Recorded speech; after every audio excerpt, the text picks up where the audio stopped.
जी next है, मेरी दूसरी शादी 6 साल पहले हुई थी। पहले हस्बैंड ने से एक बेटी है जो मेरे साथ ही है। डिवोर्स पेपर पर लिखा था कि कस्टडी माँ के पास ही है।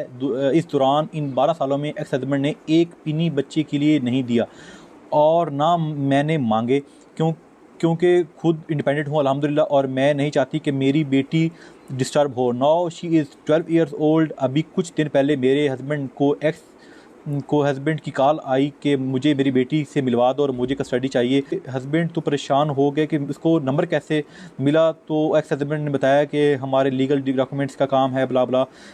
मुझे सिर्फ ये मालूम करना है कि उसने 12 साल में पलट के नहीं पूछा तो लॉ कितना सपोर्ट करेगा मुझे।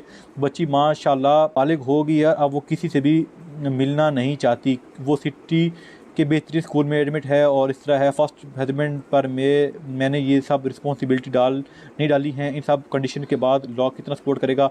मेरे पर्सनल डाटा मीन्स CNSI और मेरे हस्बैंड की डिटेल्स लिख निकालना क्या क्या इससे हो सकता है? जहाँ तक आपके हस्बैंड और आपके अकाउंट का, आपके फ़ोन नंबर का मसला है, it is not a big deal.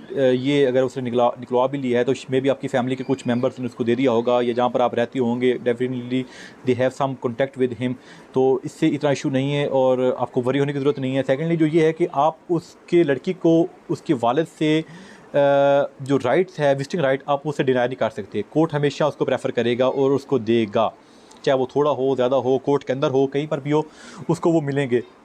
दूसरी बात यह है कि इसमें आपने एक पैसा भी नहीं मांगा, it up to you, but court जो मेंटेनेंस बच्चों की वो लाजमी मुहैया करती है। अगर आप उससे मांगते तो वो कोर्ट आपको लाजमी प्रोवाइड करता, but it up to you, आपने नहीं मांगा और आप इंडिपेंडेंट थी, अच्छा था। अब जो सवाल ये है कि क्या कोर्ट अलाउ करेगी? डेफिनेटली कोर्ट उसको विजिटिंग राइट जो है वो मिनिमम अलाउ करेगी।